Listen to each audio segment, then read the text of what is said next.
अब आकाश में उड़न की सिद्धि उसमें उस मंत्र से आ गई, वो अमर कथा से। अमर कथा में शिव जी ने पूर्ण परमात्मा की महिमा बताई, जो कबीर साहब ने उसको सुना रखी थी।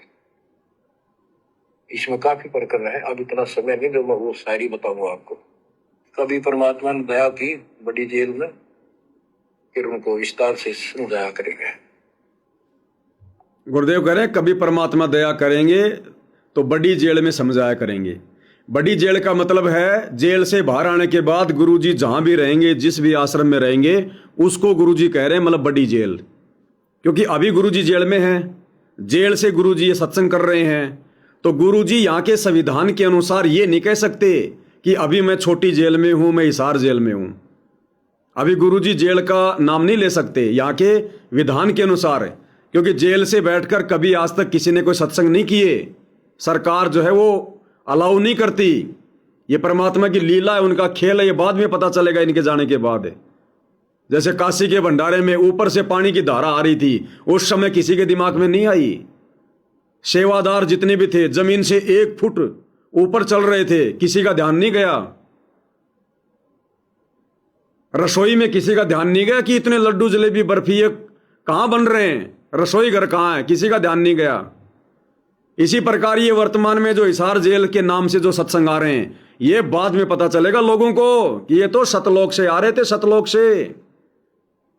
यदि गुरुजी वर्तमान में जेल शब्द का नाम ले दें तो यहां के संविधान के अनुसार उल्टा हो सकता है।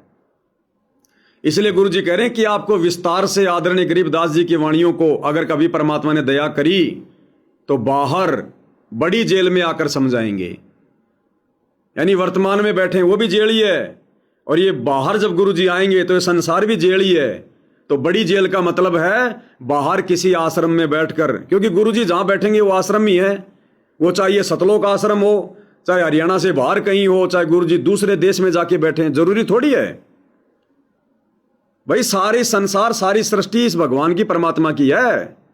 दूसरे देशों में भी तो इसी परमात्मा के बच्चे हैं। क्या पता गुरुजी दूसरे देश में जाके आश्रम बना के बैठ जाएं, वहां भी तो उन्हीं की आत्मा है। क्या पता गुरुजी इन वर्तमान आश्रमों से किसी आश्रम में बैठ जाएं, क्या पता हरियाणा छोड़ के गुरुजी कहीं बाहर चले जाएं। तो गुरुजी उस जगह को कह रहे हैं बड़ी जेल, कि वहां बैठकर फिर थोड़ा विस्तार से और परमात्मा की महिमा किया करेंगे। तो कहने का भाव ये है कि सुखदेव ऋषि को अभिमान हो गया कि मैं बहुत बड़ा सिद्ध पुरुष हूं, आकाश में उड़ जाता हूं। तो बच्चों, स्वर्ग में जाने लग गया, और स्वर्ग के देवता ऋषि महर्षि सब उसको, उसकी ध्वना पूरी वो करे, सम्मान करें, उसकी आरती तारे कि बड़ा धन भाग है तेरे, बड़ी सिद्धि प्राप्त कर लिए। इन इतना पता सिद्धि आएगा, और जन्म से ही छोटी उम्र में आपको इतना कुछ प्राप्त हो गया, आप तो बड़े पहुंचे हुए हो। तो सब उसकी खूब अच्छी तरह प्यार रखे, महिमा गाऊं। एक दिन उसने स्वर्ग में जाने की इच्छा व्यक्त की, विष्णु जी के लोक में। वहां उसको इसलिए नहीं जाने दिया कि उसका गुरु नहीं था। विष्णु जी तक बात कही।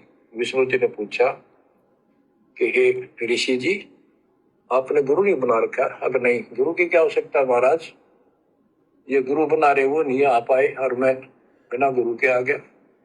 विष्णु भगवान बोले ठीक है, वो अलग बात है, यहाँ वही रह सकता जो पहले गुरु बनाओ। फिर एक बीमारी और अहंकार के, मेरे बराबर पृथ्वी पर कोई गुरु नहीं, मैं बाल ब्रह्मचारी, वहां कोई ऐसा संत नहीं, मैं बनाऊं गुरु किसको? विष्णु जी ने कहा कि राजा जनक मेरे परम भक्त है, आप उनसे दीक्षा दो। यूं कह के विष्णु जी चले गए, उसको बाहर निकाल दिया पार्षदों ने।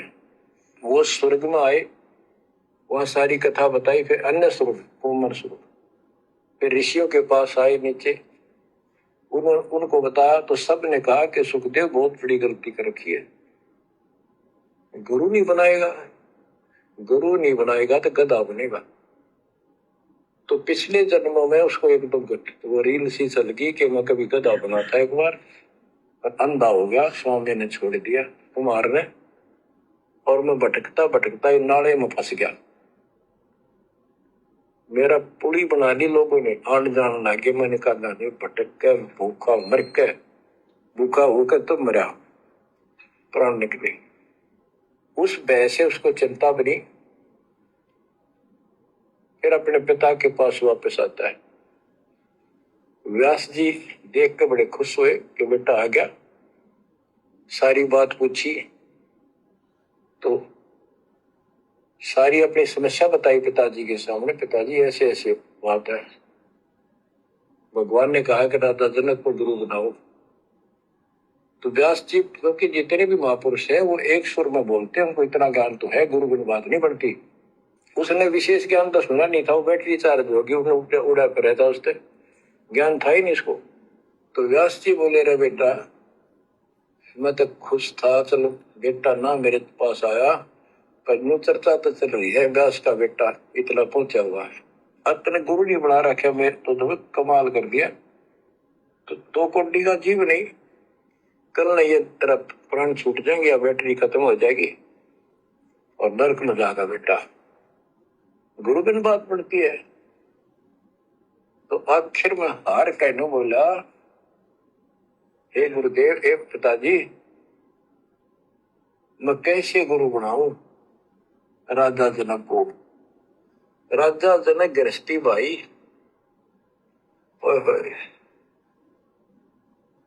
और कैसे शीश निभाऊं जाए। जनक भी दे ही राजा भाई, कैसे शीश निभाऊं जाई। सुखदेव बोले, ज्ञान विवेक का हमने स्त्री का मुख नहीं देखे। तो उसके पिताजी बोले, तो भगवान ने कह दिया, अरे तू अब भी अगर मगरब कर रहा है, एक अन्य का जीव नहीं, तेने ज्ञान भी कहेगा, कहा जाएगा फिर तू, वहां तेरे को बढ़ने नहीं देंगे स्वर्ग के अंदर। जो मरता क्या नहीं करता, राजा जनक के द्वारे गया, वहां चरणों माथा टेका और अपने कल्याण का मार्ग पूछा। बच्चों, क्योंकि यहाँ समय बहुत कम मिलता है, इससे बहुत सी जानकारी होगी आपको, अजब गजब ज्ञान होगा। क्योंकि अभी तक दास ने आपको केवल प्रमाण दिखाए, सारे ग्रंथ सुन जाए और 1 नंबर का ज्ञान आपके हृदय में जमा दिया कि जो दास कह रहा है वो सारी सच्ची है। अब दास कोड वर्डों में, संकेतों में भी ज्ञान समझाएगा तो भी आपकी आत्मा गिल्ला कैच करेगी। क्या कह रहे हैं गुरुदेव कि अब आपको दास अगर संकेतों में भी ज्ञान समझ आएगा तो आपकी आत्मा साथ साथ में उन बातों को कैच कर लेगी। अब कि गुरुजी कहाँ पर क्या संकेत कर रहे हैं, कथा क्या सुना रहे हैं और गुरुजी इशारा क्या कर रहे हैं। अब ये विशेष संदेश परमात्मा ने इसीलिए भेजे कोड वर्ड में, संकेतों में, क्योंकि पहले गुरुदेव ने हमें साथ संगति से जोड़कर इन संकेतों को समझने के योग्य बनाया, ताकि हम खुद भी समझकर दृढ़ हों और वीडियो बना बनाकर सतलोक आश्रमों से जुड़ी आत्माओं को भी समझाने का प्रयास करें। जैसे गुरुदेव ने बताया, सुखदेव ऋषि अभिमान में फूल गया, जैसे आज ये गुरुजी के परिवार वाले फूल गए, कोऑर्डिनेटर लोग फूल गए, पैसा प्राप्त करके, धन माया प्राप्त करके, अनाप शनाप पैसा इनके पास में, आश्रम पे आश्रम खोल दिए, दुनिया में बांट रहे हैं, फोड़ रहे हैं अपने कर्म। अब आज यदि भाई और बहनों सुखदेव वाली अगर स्थिति होती, आज अगर सुखदेव वाली स्थिति होती, या आज जैसे गुरुजी का परिवार या कोई भी कोऑर्डिनेटर अगर वहां चला जाए धर्मराज के दरबार में, तो धर्मराज ये पूछेगा, बेटा साथ संगति से जुड़ा हुआ था क्या?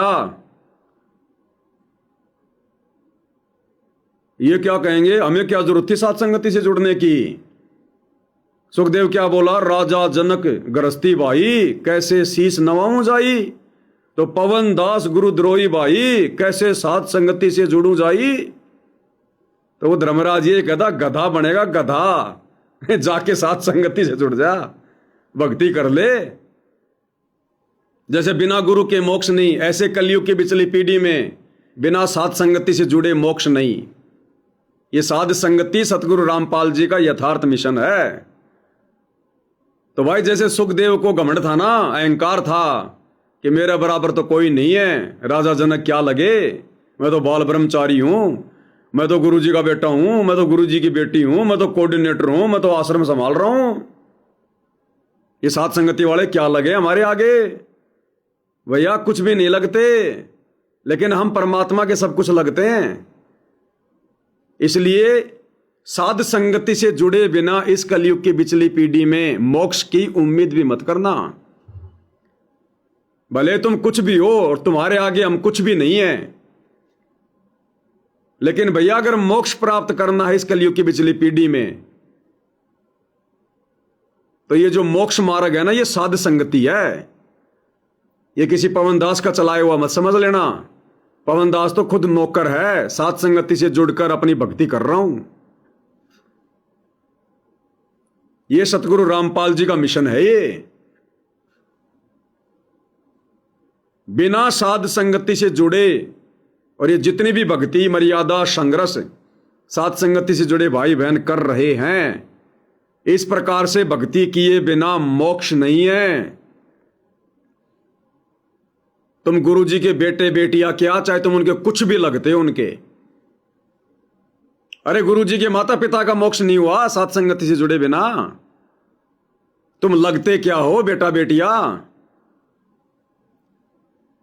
2-4 साल गुरु जी के साथ में आश्रम में रह लिया तो क्या तुम सुखदेव बन गए? जुड़ना पड़ेगा अगर मोक्ष चाहिए तो। और गुरु जी के जेल से बाहर आने से पहले पहले जुड़ गए तो मोक्ष है।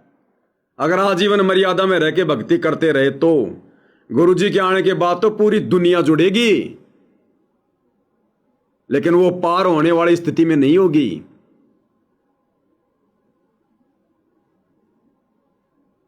तो सुखदेव वाली गलती मत करो भाई। ये मान बड़ाई त्याग दो, अहंकार त्याग दो, भगत बन जाओ, भक्ति कर लो। ये गुंडागर्दी छोड़ दो, ये लोगों को परेशान करना, दुखी करना, लोगों को ठगना, लूटना, राजनेताओं की चप्पल चाटना, उनकी रैलियों में भक्तों को भेजना, अपने स्वार्थों के लिए भक्तों की मर्यादा तोड़वाना, ये नहीं चलेगा। तुम चाहे गुरु जी के बेटा हो, चाहे बेटी हो, चाहे तुम कितने बड़े, चाहे तुम सुप्रीम भगत हो, मोक्ष साध संगति से जुड़कर अंतिम श्वास तक मर्यादा में रहकर भक्ति करने से है। क्योंकि यह भक्ति का पहला नियम है, पहला रूल है। गुरु को हृदय से परमात्मा माने बिना लाख जन्म भी, सतलोक तो छोड़ो, हमारी भक्ति शुरू नहीं होती जब तक हम गुरु को परमात्मा नहीं मानते। और गुरु को परमात्मा मानने की प्रोसीजर सिवाय साध संगति में धरती पर गुरु जी ने दूसरी जगह नहीं रखी। तो ये चाहे तुम्हारे अब समझ में आओ, चाहे तुम्हारी दुर्गति होने के बाद में समझ में आ जाओ, रास्ता यही है। साथ के साथ गरीब गोता मारू स्वर्ग में, जा बैठो पाताल, गरीब दास ढूंढता करो अपने हीरे मोती लाल। आप वो हीरे मोती लाल हो बच्चों, आप सामान्य आत्मा नहीं हो।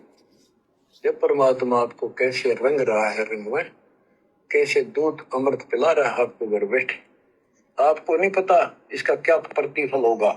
बच्चे को माता पिता यहां गुरुजी आश्रमों की बात नहीं कर रहे। क्या कह रहे हैं गुरुदेव? देखो बच्चों, परमात्मा पर कैसे दया कर रहा है। आपको घर बैठे अमृत दूध पिला रहा है। अमृत दूध यानी सत्संग, विशेष संदेश। घर बैठे, ये नहीं कहा गुरुजी ने कि आपको आश्रम में बैठा कर सुना रहा है। ये सोशल मीडिया किस लिए दी है भगवान ने? गुरुदेव कह रहे हैं आपको कैसे घर बैठे अमृत दूध पिला रहा है परमात्मा। घर बैठे ये सत्संग चाहे अपने घर पे बैठ के सुन लो, चाहे पहाड़ पे बैठ के सुन लो, मर्यादा में रह के भक्ति करने से, इन वचनों पर अमल करने से बात बनेगी। ये परमात्मा हमें यहां पर धक्के खिलाने नहीं आया इन आश्रमों में। ये धक्के तो आज से पहले ना खा रहे थे हम इन तीर्थों पर जाकर, धामों में जाकर, दुनिया भर के आश्रमों में जाकर। और धक्के खाने का शौक है तो गुरु जी के आने के बाद खाना, कुछ तो लाभ मिलेगा आश्रम में आने जाने का। आज उनकी गैर हाजिरी में क्या मिलेगा? टट्टू, कुछ नहीं मिलेगा। आत्मा आपको कैसे रंग, आप वो हीरे मोती लाल हो बच्चों, आप सामान्य आत्मा नहीं हो। जब परमात्मा आपको कैसे रंग रहा है, रंग में कैसे दूध अमृत पिला रहा है आपको घर बैठे, आपको नहीं पता इसका क्या प्रतिफल होगा। बच्चे को माता पिता दूध पिलाते हैं, बढ़िया भोजन खिलाते हैं, उनको पता है कि इसको कितना इसका लाभ मिलेगा। बच्चे को क्या वो धक्के तो पिलावे, खेलने लग रहा हो, माँ लाओगी बुला के, आजा भाई आजा बेटी, दूध पियावेगी। बस दूध पीता पीता भी मैं सोचा बच्चा अब छोड़ दे, जल्दी ही टांग ठोकू बाहर खेलता हूँ। अब वह दूध पिया के फिर छोड़ देती, जा भाई खेल है तुम। तो बच्चों ये अमृत दूध है आपकी आत्मा के लिए। अपना काम करो, संसारी काम करो, फिर तो दिन का जो होमवर्क क्लास वर्क है वो भी करो। तो ज्ञान का जो असर है ये व्यर्थ नहीं जाएगा, आपकी आत्मा को इतनी ताकत दे देगा जिसमें भक्ति बिल्कुल सुदृढ़ हो जाएगी, सुरक्षित रहने लग जाएगी। क्योंकि मन में दोष नहीं रहेगा, कोई गलती करे बनेगी नहीं, तो सब कुछ सुरक्षित रहेगा। मन में कोई दोष नहीं बनेगा ये विशेष सत्संग सुनने से, कोई गलती नहीं करोगे। अरे आश्रम में तो आए दिन गलतियां होती हैं भाई, आए दिन भक्तों की मर्यादा तोड़वाई जाती है, बड़ी बड़ी गलतियां कर चुके हैं। तो गुरुजी किन के लिए कह रहे हैं यहां पर? ये गलतियां तो साध संगतियों में होना बंद हो गई, मन का दोष साध संगतियों में बंद हो गया, भक्ति सुरक्षित साध संगति से जुड़े भाई बहनों की हो रही है। तो गुरुजी किसके लिए संकेत कर रहे हैं? विशेष संदेश किसके ऊपर असर कर रहे हैं? साध संगत वालों के लिए। ये व्यर्थ नहीं जाएगा, आपकी आत्मा को इतनी ताकत दे देगा जिसमें भक्ति बिल्कुल सुदृढ़ हो जाएगी, सुरक्षित रहने लग जाएगी। क्योंकि मन में दोष नहीं रहेगा, कोई गलती करे बनेगी नहीं, तो सब कुछ सुरक्षित रहेगा। आपके मोक्ष के लिए परमात्मा ने कसर नहीं छोड़ रखी, जो भी संभव व्यवस्था है वो सारी कर दी है। बच्चों तुम भी दया करियो। अब सुनो आगे, एक तीर से दो शिकार, सुने हैं ना कहावत। अब परमात्मा ने कौन सा संकेत तो अपने सत्सेवक बच्चों पर कर दिया, जो अभी आपने सुना कि बच्चों आपकी भक्ति सुरक्षित रहेगी, आप दृढ़ हो जाओगे, आपके मन का दोष निकल जाएगा, कोई दोष नहीं रहेगा आपके मन में। वो संकेत तो कर दिया परमात्मा ने सत्सेवकों के लिए, जो कि ऐसा हो रहा है, ऐसा हो चुका है। मन का दोष क्या है? सबसे बड़ा मन का दोष है गुरु को परमात्मा के अलावा मानना। कबीरा तेनर अंध हैं जो गुरु को कहते और, यानी भगवान के अलावा जो गुरु को और कुछ कहते हैं कि ये तो हमारा गुरु है, ये तो संत है। ये सबसे बड़ा दोष है भगत के लिए, अपने गुरु के अलावा किसी और में परमात्मा देखना सबसे बड़ा दोष है। तो वो दोष परमात्मा ने किसका समाप्त किया? साध संगति वालों का। तो वो संकेत तो कर दिए सारे गुरुजी ने सत्सेवकों के लिए कि तुम्हारी भक्ति भी जो है वो सुरक्षित रहने लग गई, तुम्हारी मन का दोष भी खत्म हो गया और तुम जो है वो दृढ़ भी हो गए। और आगे अब परमात्मा उन आश्रम वालों के लिए कह रहे हैं कि बच्चों अब तुम भी दया करियो। गुरुजी कह रहे हैं मैंने तो दया कर दी, विशेष संदेश भेज के, तुम्हें भक्ति दे के, नाम दे के, भगत बना के। अब तुम भी मर्यादा में रह के भक्ति करके, गुरु को भगवान मान के, गुरु को प्रसन्न करके मेहर कर दो। क्या कह रहे हैं परमात्मा? अब ये संकेत उन आश्रम वालों के लिए है, करती है। बच्चों तुम भी दया करियो, रहम करियो उस परम पिता पे और इस दास। बताओ बच्चों, तुम भी दया करियो, रहम करियो उस परम पिता पे और इस दास पे। और इस दास की उम्र देखो, क्या कह रहे हैं परमात्मा इन आश्रम वालों से? बच्चों तुम भी दया करियो, रहम करियो उस परम पिता पे और इस दास की उम्र देखो। और दास कहाँ है 9 साल से, ये देखो। और यहां से आपके लिए क्या कर दिया उस दाता ने, उस मालिक को देखो ध्यान से। आप बालक नहीं हो, आपकी आत्मा में समझ आ जानी चाहिए कि ये क्या हो रहा है। कुर्बान हो जाओ, संसार की भूल जाओ बातों को, जो ज्ञान हम देते हैं उसके ऊपर समर्पित हो जाओ। गुरुजी तो कह रहे हैं संसार की भूल जाओ बातों को, जो ज्ञान हम दे रहे हैं उस पर दृढ़ हो जाओ। क्या ये आश्रम वाले संगत को संसार की बातों में भूल पड़ना सिखा रहे हैं क्या? ये तो संसार में घुसेड़ रहे हैं। जाओ आरक्षण में बैठो, संसार में बैठो, जाओ गुंडों की सीबीआई जांच में संसार में घुसो, जाओ राजनेताओं की रैलियों में धक्के खाओ, संसार में घुसो, जाओ परशुराम की जयंती में, जाओ अयोध्या भंडारे में, जाओ अनाज मंडी सिरसा कबीर जयंती में, बनाओ गांव वालों के मकान, जाओ गांव गांव में, करो बेगार। ये आश्रम वाले तो संगत को संसार में घुसेड़ रहे हैं। और गुरुदेव क्या कह रहे हैं, भूल जाओ संसार की बातें, और हम जो ज्ञान दे रहे हैं उस ज्ञान पे अमल करो। सतगुरु की गति हृदय धारे और सकल बकवाद निवारे। सतगुरु की गति यानी सतगुरु ने जो वचन दे दिया, जो आदेश दे दिया, जो ज्ञान दे दिया, जो मर्यादा बता दी, उसको अपने हृदय में धारण करो। सतगुरु की गति हृदय धारे और सकल बकवाद निवारे। ये तो सारी की सारी बकवाद कर रहे हैं, सतगुरु की गति तो हृदय में धार ही नहीं रहे। तो किस प्रकार गुरुजी इन आश्रम वालों से इनके उल्टे कारनामे देखकर वो अंतर्यामी भगवान इनसे रहम की दुआ कर रहा है। अरे जो गुरु अपने भक्तों से ये कह दे कि रहम करियो परमपिता परमात्मा पर, तो सोचो वो कितने दुर्बुद्धि के शिकार होंगे। ज्ञान आधार की छींट भी नहीं होगी उन आत्माओं के पास में जिनका गुरु अंत में अपने भक्तों से रहम की भीख मांग रहा है। क्या कह रहे मालिक? और यहां से आपके लिए क्या कर दिया उस दाता ने, इस मालिक को देखो ध्यान से। आप बालक नहीं हो, आपकी आत्मा में समझ आ जानी चाहिए कि ये क्या हो रहा है। कुर्बान हो जाओ, संसार की भूल जाओ बातों को, जो ज्ञान हम देते हैं उसके ऊपर समर्पित हो जाओ। तन मन धन सब अर्पिए, भक्ति मुक्ति के काज, जिनके उनमें बंदगी करके इंद्र का राज। बच्चों, इंद्रिय कर्म न लगे लगार, जो भजन करे नर तुंदरे, गरीब दास जग कीर्ति होगी, जब लग सूरज चंद्रे, जब लग सूरज चंद्रे। बच्चों, आने वाली पीढ़ियां आपको भी याद करा करेंगी, तो चांद सूरज रहेंगे, आपका नाम रहेगा।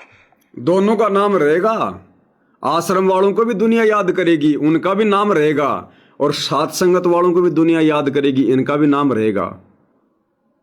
कि कौन सा गुरु को भगवान मान के मर्यादा में रह के संघर्ष करके अपनी आत्मा का कल्याण करवा गया, और कौन से नालायक भगत सात संगति से ना जुड़कर भेड़ चाल में सतलोक आश्रमों से जुड़े रहकर गुरु का वचन तोड़कर गुरु को नाराज करके और यहीं काल के लोक में फंसे रह गए।